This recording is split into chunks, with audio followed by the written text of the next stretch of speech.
I'm going back.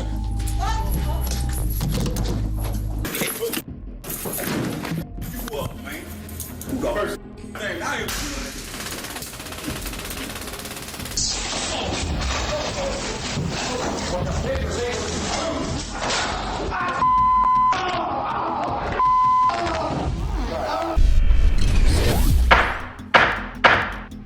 First up, we go to Louisville, Kentucky for a probable cause hearing. 26-year-old Cody Jones has been charged with attempted murder. 10 days earlier, Jones was staying at his father's house, along with another man, 49-year-old Scotty Bruce, who was asleep on the couch. According to police, Jones was upset with Scotty because he'd allegedly stolen Jones's blanket. Jones grabbed a kitchen knife and attacked Scotty, stabbing him several times in the back and neck. When police arrived, Jones had barricaded himself in one of the bedrooms. Officers eventually convinced him to surrender, and he was arrested. Scotty was taken to a nearby hospital with non-fatal injuries. Jones admitted to the attack and was held on $250,000 bond. Today, he appears before Judge William Ryan to learn if his case will go to trial. He's represented by attorney Cameron McCoy. Cross-clustering on number 18, Cody Jones. In addition to attempted murder, prosecutor Becky Schroering is trying to add first-degree assault to the charges. She calls Officer Adam Metzler to the stand. Did the victim make any statements as to the attempt to kill? He stated he was asleep on the couch. The suspect awoke him, saying that he had his blanket, produced a knife, and attempted to stab him. The victim got up, ran to the front door. The front door was locked, and the suspect proceeded to stab him multiple times while he said he was going to kill him. When the defense attorney cross-examines Officer Metzler, Jones starts to become agitated. And where was the room? So did the incident allegedly happen in a living room? Were there any injuries on Mr. Jones that you saw? Not that I can recall. As the questioning continues, Jones begins whispering comments to his attorney. I asked the question, I'm going to ask the question. I was asked evidence of a white people with blood all over. What evidence did you collect from the scene? We took photographs of the scene, we collected 3 knives, and we also collected his shirt that he was wearing. By now, Jones is clearly upset with his attorney as he continues questioning the witness. And then did you interview any neighbors or anybody in the community about the incident? No. Judge Ryan ultimately decides to grant the prosecutor's motion to add an assault charge to the case. So McCoy focuses on reducing his client's bond from $250,000 to $100,000. Jones, strangely, is against the idea. Quarter mil fine. I don't want to own you. Let's your attorney. I'm paying you. Don't tell me what to do. As McCoy continues to fight for a lower bond, Jones becomes even more upset. No, I've done told you several times. I don't fire. Give me my paperwork. I'm going to social court. You, I don't want my to post it at no 100,000. Keep it at a quarter mil. When McCoy touches his client's hand, Jones becomes livid. I hate, but you don't tell me what to do. I'm going to set you fire. That's it. Give me my paperwork. I'm going back.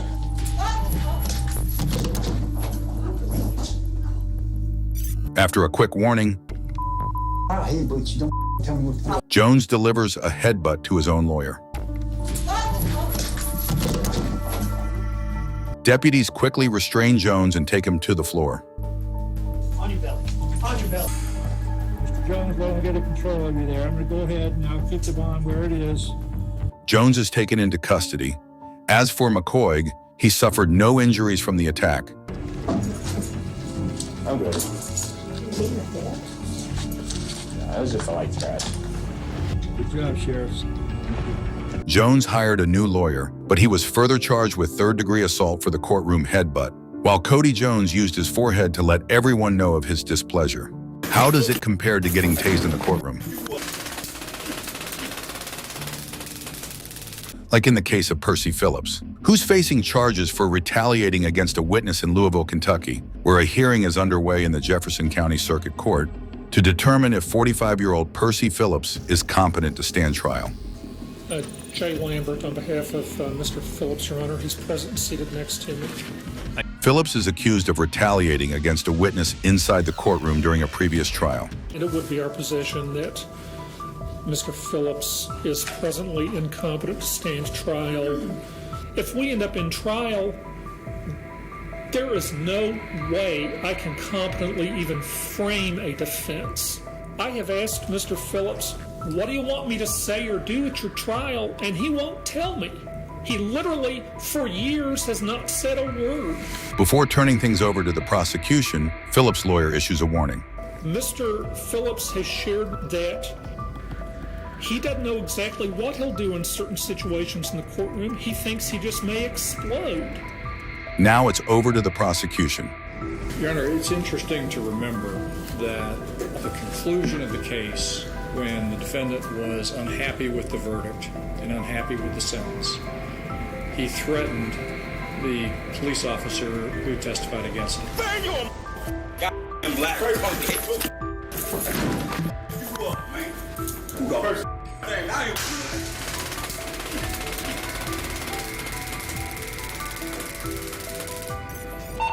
Day was 16 to 239. I had to stun Percy Phillips. You want to come on up?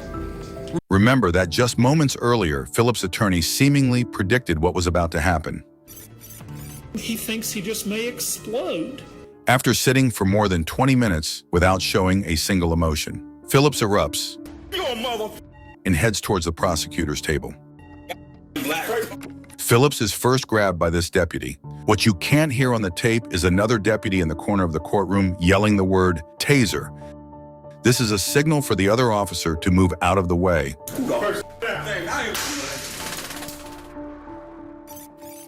Waiting for emergency personnel to arrive, the judge looks around her disheveled courtroom in disbelief. Percy Phillips, he's laying on the ground. Percy Phillips is later deemed incompetent, and the indictment is dismissed. This is not the last time Phillips will see the inside of a Kentucky courtroom. While incarcerated, he's brought up on murder charges after his fingerprints link him to a 2-decade-old homicide. While Phillips's reaction could certainly be dismissed as a mental health issue, what happened when a convict turned out to be a kicker? This is Wendell Hollingsworth, who's facing multiple armed robbery charges in Columbus, Ohio. In 2007, 43-year-old Hollingsworth, a career criminal, was accused of robbing parishioners at a Roman Catholic church. His trial was presided by Judge Julie Lynch, who had a previous history with the defendant. I was prepared for him to misbehave because past experience was he misbehaved. But pretty sure the judge was not prepared when Hollingsworth accused her and his defense of religious bias and ordered them off the case. I sit up because I ain't gonna get a fair trial. This ain't no fair trial. All I ask you to do is follow the story. You ain't gonna treat me fair. You gonna treat me fair, and you a Catholic. I'm charged with going to Catholic church. I'm gonna get a fair trial. This is false. But Judge Lynch was having none of it. Your attorney has been in to see you on numerous occasions. You have spit on him. You have refused to talk to him. This trial is still going forward on Monday. Mr. Wiseman, you are still counsel of record, so you have a weekend to change your attitude, Mr. Hollingsworth. Those hoping for a change of attitude instead got this.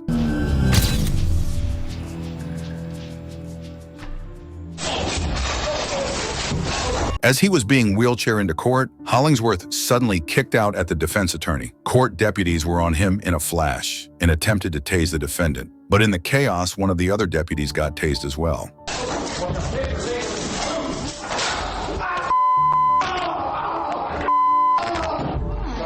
Finally, Hollingsworth was subdued and dragged from the courtroom. Due to his aggressive behavior and courtroom antics, Hollingsworth was strapped to a chair and forced to wear a spit mask for the remainder of his trial. Eventually, Wendell Hollingsworth was handed down the maximum sentence of 93 years in prison.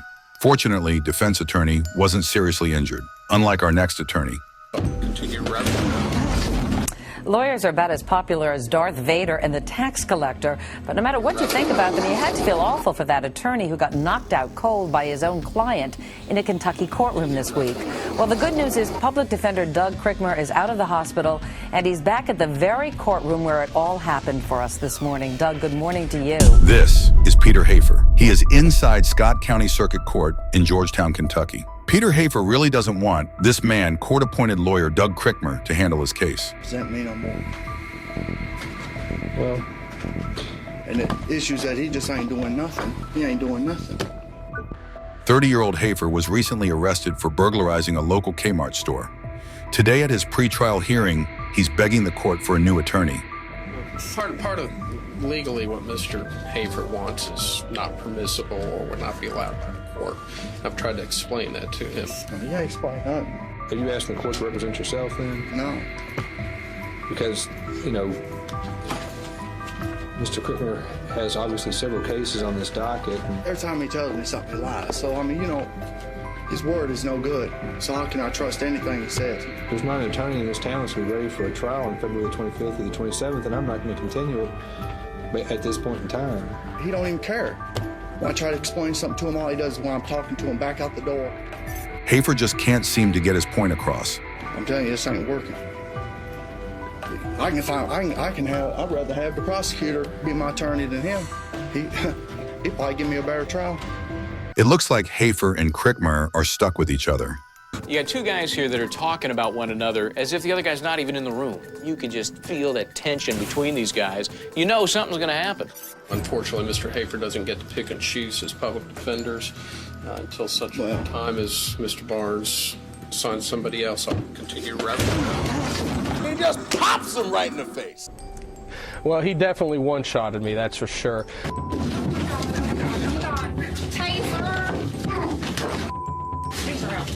Defendants frequently get angry, and while they may want to go after the judge, oftentimes they'll settle for what they can get their hands on, which is usually us.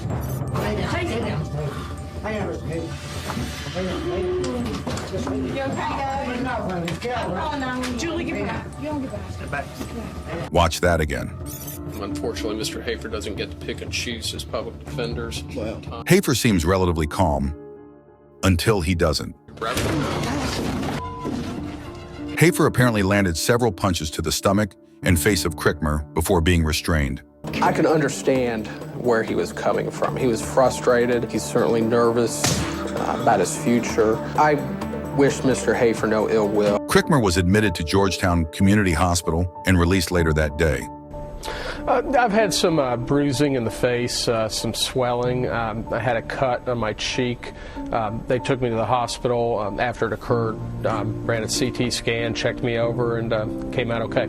Although he did not file assault charges, Hafer was later found in contempt and sentenced to 6 months in prison. Also, Hafer eventually got the new attorney he requested, but was still found guilty of third-degree burglary and sentenced to a year in prison. I should state, as a public defender, a majority of my clients are mentally ill or have a mental illness. Mr. Hafer's case, I certainly don't fault him or blame him or wish him any ill will. While Peter Hafer's attack on his defense wasn't life-threatening, our next convict sent his lawyer to the hospital. This is attorney Julie Chase, leaving the hospital a couple hours after being punched by an inmate in bond court. We can't have public defenders being hurt, harmed, or injured for sake of ensuring that the inmates look as though they're not guilty. The video shows the suspect, 27-year-old William Green, leaving his seat and attacking Chase. Chase, at the time defending another client, never saw it coming. It was just a bit of a shock. I didn't expect it, but I'm doing okay. It didn't feel very well to get a phone call at work hearing that your daughter's been smashed in the face by somebody in court. Green was already in jail for attacking an employee in a mental hospital where he was held under the Baker Act. I am outraged at the lack of security, the lack of protocols, the lack of ability to identify and appropriately handle people that are experiencing mental illness. He faced new charges for the attack. Green went back to jail and Chase went home healing. She's feeling all right. She's going home. She's just nervous. She said she didn't know what happened for a couple of minutes because it was from behind. This is Joseph Zeeler, a double murder suspect in Cape Coral, Florida. Back in May 1990, 11-year-old Robin Cornell and her babysitter Lisa Story were found sexually assaulted and murdered at their home. The gruesome scene was discovered by Robin's mom, Jan Cornell, who called 911. 911! Please send someone to my house! Someone come to my house! I think my daughter's dead! Oh my God! Please hurry! Man, please just calm down with me. Oh my God! The case went cold for over 2 decades until Zeeler was arrested in 2016 for shooting and injuring his son. His DNA was collected and entered into the database, which matched the DNA evidence from the 1990 crime scene. Now, Joseph Zeeler was actually arrested for another crime, and that's how detectives were able to get his fingerprints and DNA samples. His sample was put into a database called CODIS, and that database also stores unknown DNA samples, including those from the Cornell Story case. Now, when the system ran, that's when detectives got a hit linking Zeeler to this 26-year-old murder case. Zeeler was further arrested and charged with capital murder. In court, prosecutors sought the death penalty. The kind of factors which makes what the defendant did to Robin Cornell and Lisa Story so grave, so serious, that death is the appropriate recommendation, that death is the appropriate sentence. Zeeler then took the stands. He initially denied knowing both the victims and Jan. Do you know Jan Cornell? No, I don't know Jan Cornell. Do you know Lisa Story? No. Do you know Robin Cornell? No. But later said his DNA was at the crime scene because he and Jan were involved in intimate acts the night before the murders. And what I believe happened is I slept with Jan Cornell and Leanne Deller, and they were just too much of a pig not to wash their sheets. He even called the victim's mother a pig. Your DNA would have still been there 5 months later. Yes. And that's because they're pigs and they don't wash their sheets, exactly. Right? You know that? Well, I assume that. Just like you're assuming that But just so the record's clear, when I said they're pigs and they wash their sheets, that's what you said. Absolutely. Zeeler then claimed that the prosecutor was framing him. Well, the DNA witnesses, did you hear them say that they actually did retest NB32, that they actually took the sheet, recut another sample, and had another analyst do the same test? Did you hear that? Yes. So the retesting was done. I believe FDLE is siding with the prosecution. Of course they're going to say that. Eventually, the jury found Zeeler guilty of first-degree murder. Verdict. We, the jury, find as follows as to count 1 of the charge. The defendant is guilty of first-degree murder of Robin Cornell. We, the jury, find as follows as to count 2 of the charge. The defendant is guilty of first-degree murder of Lisa Story. But what Zeeler did next left the whole courtroom stunned. At his sentencing, Zeeler appeared in handcuffs. First, he asked his attorney for a private discussion. What's up?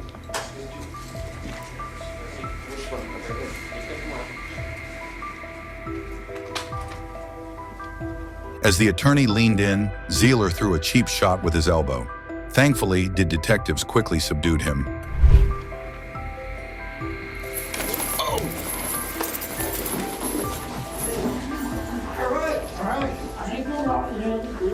I'm calm. Are you okay? I'm fine. Relax. I'm calm. Relax. Meanwhile, the lawyer saw the funny side of the incident. I used to box. I've taken a lot better shots than that.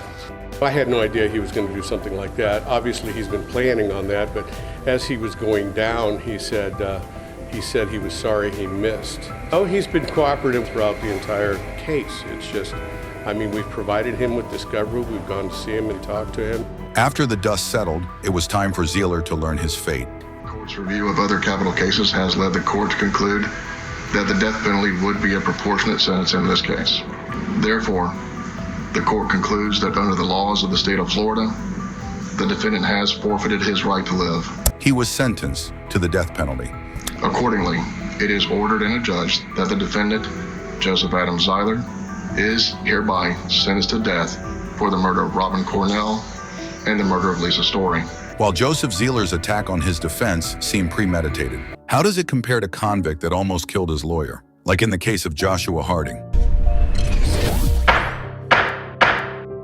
This is Joshua Harding. He stands trial for 2 sexual assault charges in Lansing, Michigan. Standing over here is Assistant Prosecuting Attorney Jonathan Roth. Reportedly, Roth asked the court to consider his sentencing time on the higher end. Now look very closely and watch what Harding is doing with his hands. You can see Harding grabbing something out of his sleeve. Suddenly, he makes a quick run at Roth, and whatever he is holding in this frame makes this now a very dangerous situation for Roth. Luckily, he was able to get out of the way just in time, and Detective Brian Cannon was able to hold Harding back. And with the help of 2 court deputies, Harding was taken to the ground. A spectator then appears to point something to Roth. It's a makeshift knife.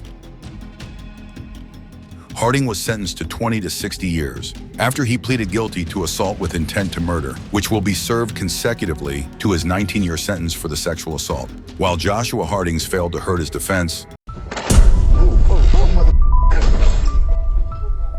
a sucker punch in Superior Court. To see yourself getting decked. And this is the guy who took the hit, Valley attorney Vladimir Gajic. I remember checking my teeth and then realizing they're all there. Gajic had been hired by the Maricopa County Public Defender's Office to represent Payne. I've been doing this for close to 20 years. It never even once crossed my mind, not even an iota of concern that something like that would happen. This is Lamont Payne, who was charged with assaulting a corrections officer at the 4th Avenue jail. Payne allegedly bit the officer in the ankle. The defendant is presumed by law to be innocent. During jury selection, Payne appeared disruptive, often interrupting the judge. Just because my lawyer ain't gonna speak up. It's plain and simple. Sir? You asked him a question just a minute ago about... Sir? He was just swearing, he's rolling his eyes, making a scene.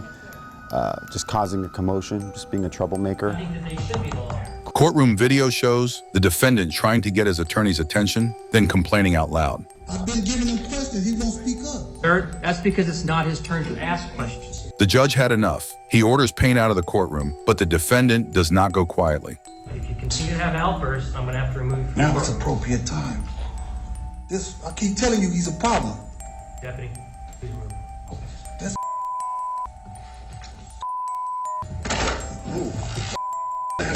I didn't feel any force. I didn't feel like pain or anything like that. It was just salty, right? Because you're tasting somebody's skin. It's kind of gross, but that's what I remember. Gajic suffered a bloody nose, swollen face, but was otherwise okay. He said it's good to know he can take a punch and walk away. I mean, I've been doing it close to 20 years. I've had all sorts of clients, but nobody that actually acted out on it. The attorney did file assault charges. As for the defendant, he wasn't allowed to attend his own court hearings. He had to watch them remotely. This is David Chiselton. He is in the Cuyahoga County Common Pleas Court in Cleveland, Ohio. David Chiselton has been convicted of aggravated arson and felony assault. He's here today to receive his sentence. Investigators claim Chiselton beat his girlfriend with a pistol, then held her hostage before setting an apartment complex on fire. Fortunately, no one else was injured in the fire. Chiselton is handcuffed in the front. This is unusual. Typically, convicts are handcuffed with their hands behind their backs for security purposes. The reason you can't hear the audio is because the body cam of the bailiff hasn't yet fully engaged. But we can tell you that the judge is sentencing him to 47 years at this very moment, and he is not happy about that.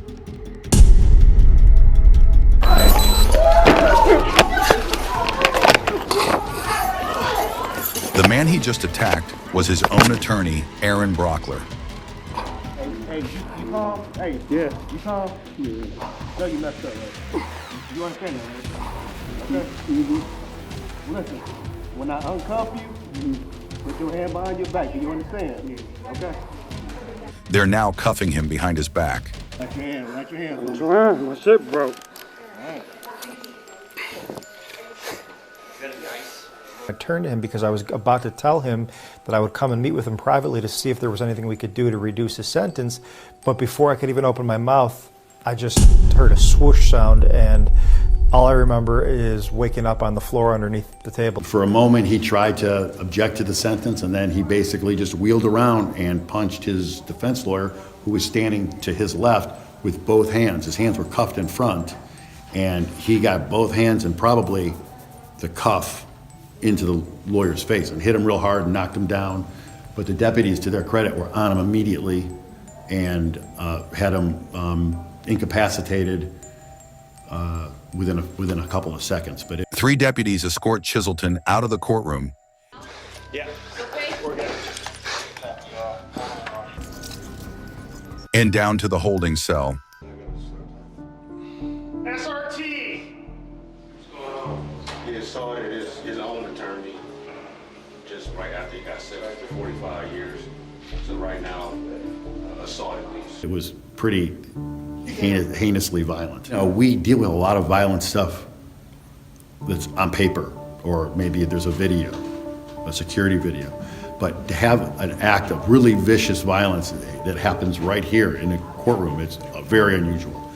So it was pretty was pretty intense and pretty upsetting for everybody. He's charged with 1 count of felonious assault and now faces the possibility of an even longer sentence. The prosecutors were behind me. I guess they were trying to pull me out from under him because he was biting me, so yeah. Where was he biting you? He was biting me in my rear end. What happens when you get into a wrestling match with your lawyer, like in the case of Taylor Shabusiness? This is Taylor Shabusiness. She appeared before a judge for a competency hearing to assess whether she could understand the court proceedings and assist in her defense. In February of 2022, 25-year-old Taylor Shabusiness was involved in a case that seemed ripped from a horror novel. Taylor and her lover, 24-year-old Shad Therian, were together one night when their usual routine took a dark turn. After smoking meth, Taylor, in a fit of drug-induced rage, strangled Shad to death with a chain in the basement of his mother's house. However, the horror did not end there. In the hours that followed, authorities claimed that Taylor Shabusiness sexually abused Shad's lifeless body before proceeding to dismember him. Panicked and in shock, Shabusiness immediately contacted the authorities. Shabusiness was charged with first-degree intentional homicide, mutilating a corpse, and third-degree sexual assault. During the competency hearing, Judge Thomas Walsh presided, while attorney Quinn Jolly represented Shabusiness. An expert hired by the defense was expected to testify in the coming days, but Jolly stated that the doctor needed more time to complete his report. Our doctor's requesting 2 additional weeks to finish preparation and evaluation of report. Judge Walsh granted the motion, pushing back the start date of the trial to allow for a comprehensive assessment. During the trial, and I'm looking at the week of May 15th for the trial. And in that moment, Shabusiness jumped out of her chair and lunged at her attorney in a fit of uncontrolled anger. Watch it from this angle. The court officers sprang into action and restrained her. The deputies were able to remove her and place her in a holding cell. Once order was restored and the hearing reconvened, Jolly, who had remarkably sustained no injuries during the attack, requested to withdraw as Shabusiness's attorney. At this point, I'm going to put a motion in to withdraw from this matter. Judge Walsh granted Jolly's motion to withdraw, and Shabusiness was assigned a new attorney from the State Public Defender Office. Notably, she faced no additional charges for the attack on Jolly. Taylor Shabusiness was sentenced to life in prison without parole for killing and dismembering her boyfriend. This is Michael Cox Jr. He is in the Otero County Courthouse in Roswell, New Mexico. Authorities say Cox molested a young child. The two were alone watching television. He was charged with criminal sexual contact of a minor under the age of 13. With the trial now concluded and Cox found guilty, Judge Jerry Ritter Jr. calls a bench conference with attorneys from both sides. As Deputy DA Scott Key, the man who just helped convict Cox, walks back to his seat,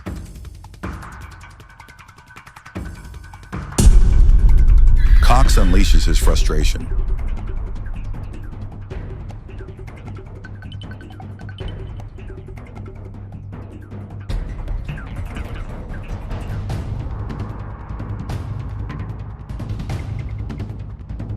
Cox lunges at Key, who makes a quick move before crashing into the podium. He takes a swing at Key as he hits the ground. Officer Katia Smith enters the courtroom just in time to witness the ruckus. She acts swiftly and attempts to restrain Cox. Key gets back on his feet and makes a run at Cox, but the melee only intensifies as a man from the gallery joins the fray. With his courtroom engulfed in chaos, Judge Ritter attempts to take control. He leaves the bench and orders the room to be immediately cleared.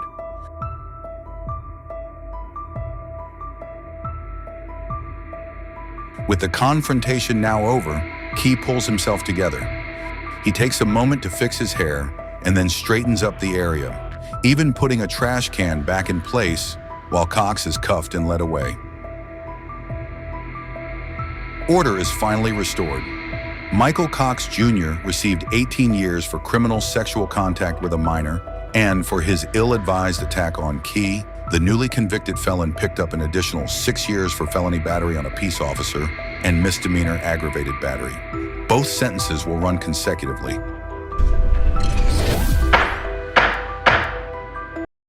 This is LaMarcus Williamson. He is in York, South Carolina for his sentencing hearing. Face to face with the judge, the 30-year-old seems uneasy as he waits to learn his punishment. Williamson pleaded guilty to aggravated assault and robbery for violently attacking and choking a female college student 6 months earlier. He now faces up to 15 years in prison. Representing Williamson in the courtroom today is York County Public Defender Dan Hall. He's filling in as a favor for a colleague who's handled the case up to this point. It also just happens to be the attorney's 58th birthday. As the judge prepares to hand down a sentence, two bailiffs reposition themselves, perhaps taking notice of Williamson's body language. Then comes the moment of truth. The judge hits Williamson with the maximum sentence, 15 years in prison, and he doesn't take the news well.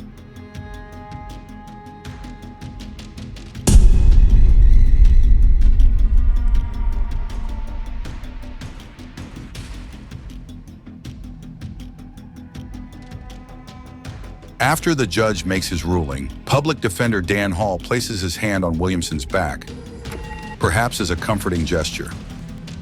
Remember, Hall is just filling in at this hearing, and on his birthday no less. So how's that saying go? No good deed goes unpunished. Even while handcuffed, Williamson delivers a hard-hitting shot, and both men tumble to the ground before officers jump in. Back on his feet, Hall wipes the blood from his mouth, but is not seriously injured. For the unsolicited sucker punch, Williamson is charged with criminal contempt of court and gets an additional 6 months tacked onto his 15-year sentence. This is Christopher Teal, who was in the King County courtroom facing sexual assault charges in Seattle, Washington. Reports suggest that Teal, a homeless man, followed a woman inside a restroom at a Volkswagen dealership and sexually assaulted her.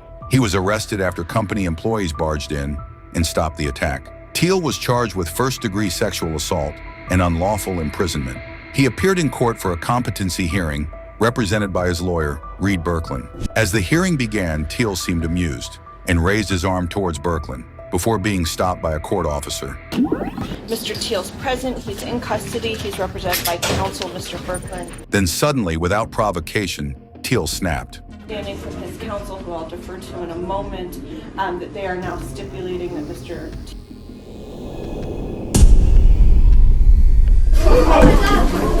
Out of nowhere, Teal punched his own lawyer. Luckily, the police quickly managed to subdue him.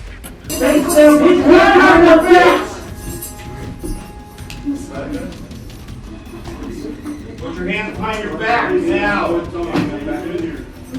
A spit hood was placed over his head, and Teal was removed from the courtroom. Berklin was unhurt in the incident.